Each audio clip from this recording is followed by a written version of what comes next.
Good morning, everyone. Welcome to Sports Shorts Daily, presented by LeBears Casino on this Friday before LSU football has a big game at home against the Florida Gators. Tommy Krysan joining us, wearing his red Tremonti shirt over at Tremonti's Meat and Seafood, where normally, Tommy, on a Friday that's busy, any weekend, especially in the summer and the fall, when you're getting ready for the tailgates. But they got a little special tailgate thing going on over at Tremonti's. Yeah, they got some gator meat. A lot of people like to fry up the gator meat, blacken it, grill it, whatever. So they got gator meat here for sale. They were selling the whole little gators that are about 2 foot long. They sold a lot of those, but they got some gator meat if you want to add that to your sauce pecan or you grill it, fry it, blacken it, whatever you want to do. They've got that for you here at Tremonti's. You stop by today. I always enjoy, walking around the tailgates over outside of Tiger Stadium, and you see the little the gators on the pit and all that kind of stuff. So this is kind of like for me this week at home when LSU plays Florida every other year in essence, in Tiger Stadium. It's kind of like my New Year's Day resolution. New Year's Day, that's the only time I have black eyed peas. Well, that's the only time I eat gator meat is when LSU plays Florida, right? You go to somebody's Yeah. tailgate and there it is. You got to do it. It's a rite of passage. Of course, we're presented, of course, by LeBears Casino as well, and it'll be rocking and rolling. I know a bunch of friends that are in town from out of state, and they're going to LeBears tonight. Going to place their bets. Going to go to the Edge Lounge. It's the place to be before, during, and after the LSU game this weekend. And of course, we'll be out there tomorrow morning with some radio. So 10 to 12 in the ESPN Bet Sportsbook. We want you to stop by if you're in town. Come say hello. All right, TK. First off, the good news, I guess, for LSU, and it also goes to show you how tough those offensive linemen are. Braylon Moore is now going to play. We expected him to be out, the starting center for LSU, who got hurt in the very first game of the last week against Louisiana Tech, was in a boot on the sidelines and street in sweats the second half. But yet somehow, some way, that high ankle sprain isn't going to keep him out on Saturday, at least to start. Yeah, Coach Kelly's announced he's expected to play, and that's good news for the offensive line. Good news for LSU. And you want a guy like that who, he was a player of the week after the Clemson game in the conference. So graded out well, and they said when he came in that he would be one of the top centers in the league. So great to have him in the lineup. And then of course, Coach Kelly also said Trey Green, the big guy from Zachary, is going to be a game time decision as whether or not he would play. That kind of tells me he won't because you got a long way to go, but we'll let that be a game time decision. If Trades Green plays, I mean, then they need to, the Olympics need to hire Jack Marucci and his staff, because I don't know what if they got some kind of magic fairy dust or whatever going on over there to heal injuries super fast. But I mean, all the reports are that Trades Green's injury was going to keep him out numerous games with a knee injury. That was what was sort of being reported on Monday by sources close to the program. So I don't know if this is a little bit of cat and mouse, maybe. If this is a little bit of, hey, have them prepare for Trades Green to play, even though he really isn't going to. I mean, wouldn't be the first time a coach did that. But man, the thing that makes me feel like Tommy, it's a little bit of gamesmanship going on by Brian Kelly is what is Trades Green's game? Trades Green's game is jumping. His is getting that 6'7" frame against a much smaller DB one on one, throwing a jump ball and letting him go up and getting it. And if his knee is hurt in any way, that's you're risking. Yeah, he might be able to fight through it, but if it's not so severe, but I don't know. And to me, the long term risk may not be worth the reward this week. I agree with you. It could be a little posturing, like, hey, the Gators better have a plan for if he's in there flexed out or lined up, whatever. But I'd be surprised if he plays, but, we'll see. The New Orleans Saints. So the latest line on LSU is at 7.5 still. it's been sitting at 7.5. It opened and went high and came back down, and the over and under is down to 46.5. I guess they expected defense to be pretty sporty, so it's still sitting at 7.5. I know somebody that got it at 7. So depending on where you shop, you might be able to figure that out and get you some value. A lot of people thinking LSU is going to win, but it is LSU Florida, and Florida did beat them last year. So it's and the team's so much different. It's that last year comparison isn't what it used to be because the core of the team is so different. But I think LSU is going to get the win, and of course we'll talk about it and predict it on radio tomorrow morning. All right, New Orleans Saints. You know, I probably would have thought before the season that the spread would have been bigger, that they'd have really no chance in week 2 against the San Francisco 49ers preseason, and one of those teams to worry about, in the playoffs. But no, they're not going to have two of their best players on offense, including their quarterback. So now the line.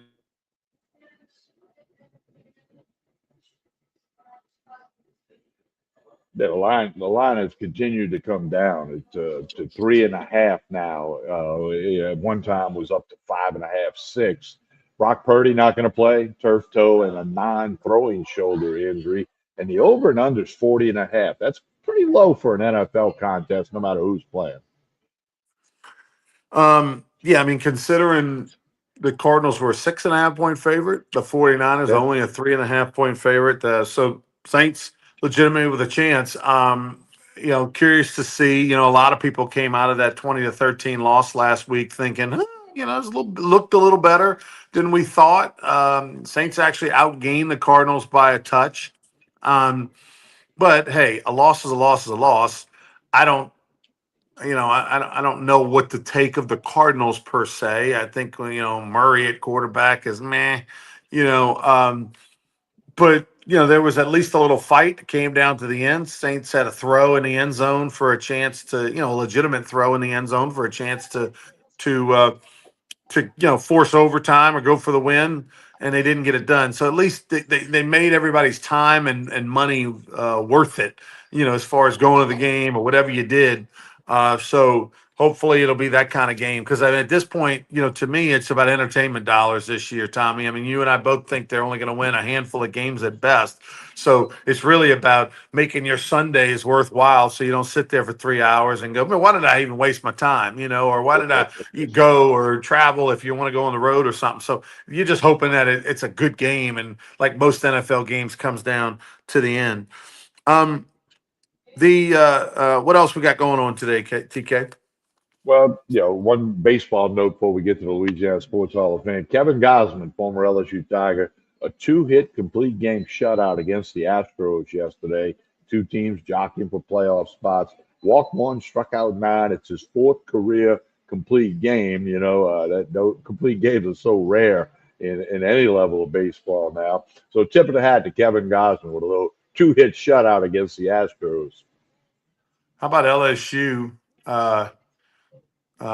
Back in the day, uh, did they have? I think they had Gosman and Nola on the same staff.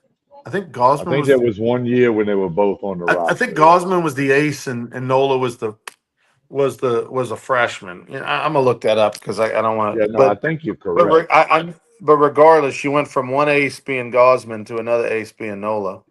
Let's see. Yeah, that was quite the 1-2 punch over a handful of years there. But Paul Maneri's Tigers, that would have been. And so no, I just everybody's diving into football. Obviously, I keep an eye on the baseball because I enjoy it. And when I saw that Gosman threw the two-hit shutout, we had to give him a shout out here on Sports Shorts Daily. So Nola was Aaron was 12-14, and I think Gosman was 11-12. Let me look real quick. Yeah, Yeah, and Nola had 11 a and good 12. outing. Yeah, Nola had a good outing a couple of days ago for the Phillies as well. If the curveball's working, he's going to have a good outing. And if he's throwing it where he wants to throw it.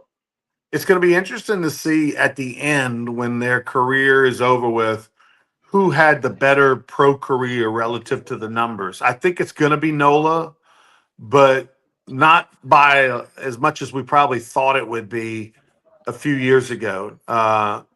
we'll see. We'll see what when all's said and done. But I mean, yeah, 2012, Paul Maneri had Nola and Kevin Gosman on that staff.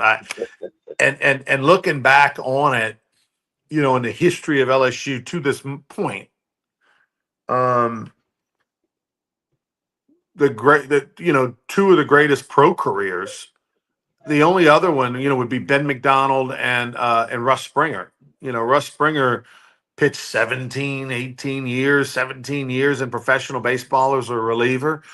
Ben logged 10 or 11 officially. So, you take those two, Ben McDonald and Russ Springer, and their careers and all their numbers and games and not stats, put those in one column, and then take Gosman and Nola and put them in another column. When all's said and done, they still not finished by a long shot. It's going to be interesting to see, but that's it. I mean, that's the list. That's the two. I know there's not another pitching staff year in LSU baseball history. If you grab those two guys, extract them, and put them separately somewhere else, do they uh, match up with those two? And unless somebody develops out of the blue for Paul Skeens' class, because obviously whatever Paul Skeens does is going to be the greatest. We just need one other pitcher to get to the big leagues and hang around a few years so that we can take Paul Skeens and their sample and put them together. But yeah, I mean, to think that LSU did not win a national championship, did not win a national championship in 12 and 14. I mean, in 2012 with Gosman and Nola is.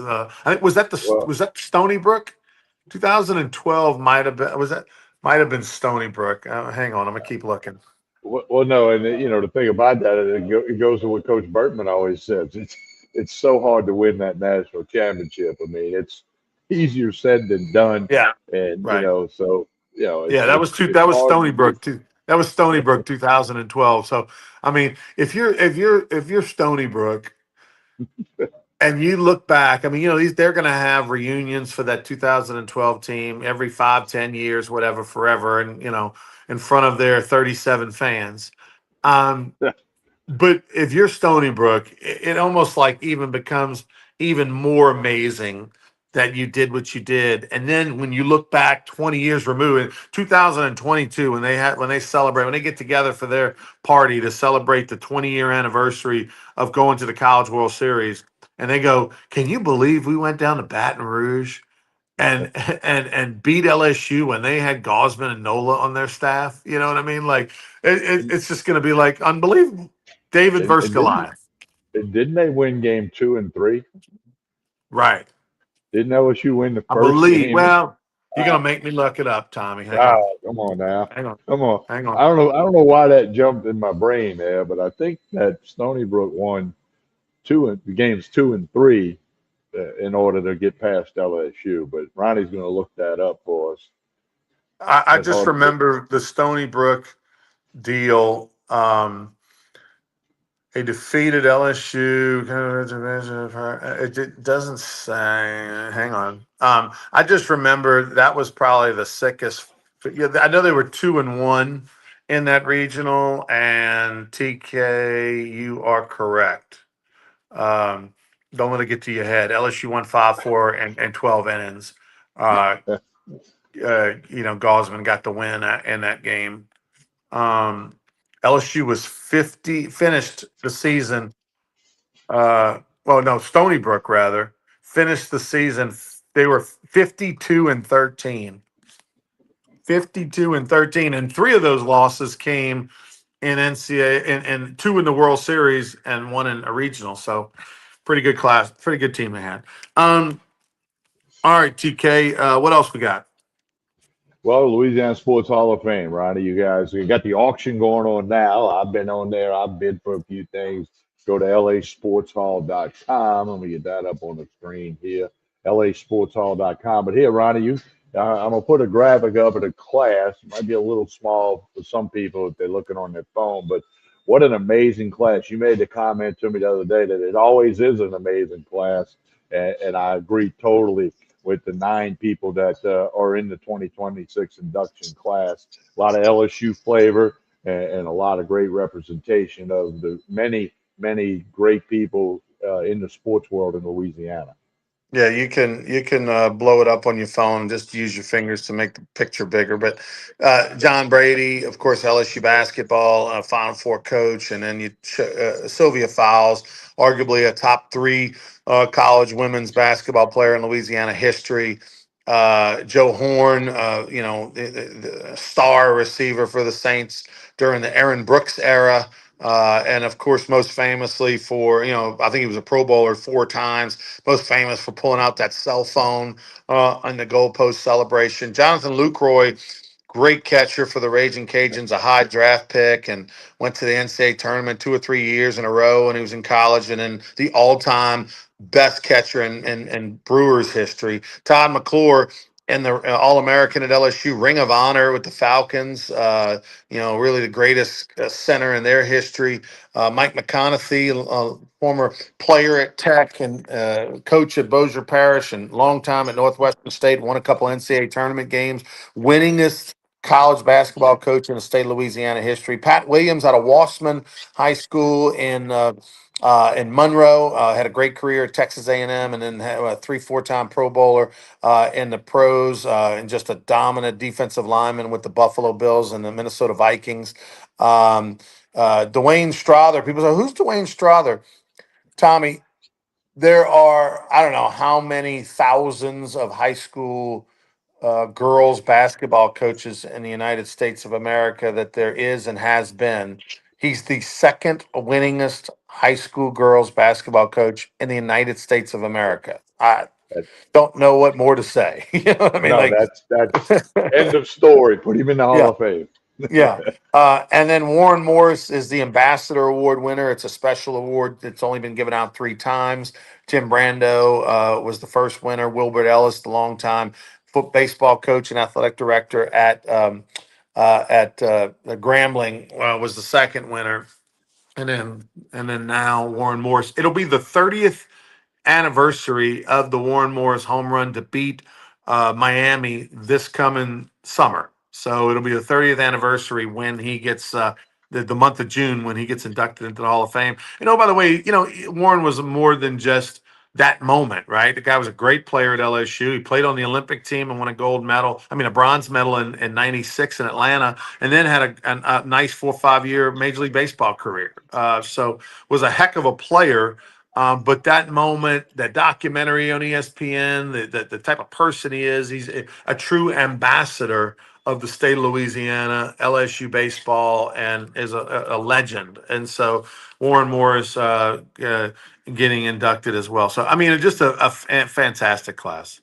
No, it's amazing, and kudos to what you got like 40 guys on the committee that work very hard to do this, and I'm sure there's a lot of candidates that came close, and we'll see what happens in future years. But it's an amazing class, as I texted you, and it's going to be fun. People need to get to Natchitoches next summer for that. And over 150 people vote on the class to get it down to about a list of 50, 60, and then 35 to 40 folks in a room, debating everything. And, there's obviously some rules and regulations to it. Pretty incredible. All right, TK, tell us about Tremonti's. Looking forward to being on Sports Shorts Radio tomorrow. If you're driving to the game or whatever, tune in to ESPN Radio in Lake Charles, Lafayette, Baton Rouge. You can download the 104.5 ESPN app, listen to it anywhere in America. We'll be on from 10 to noon. TK, tell us about Tremonti's.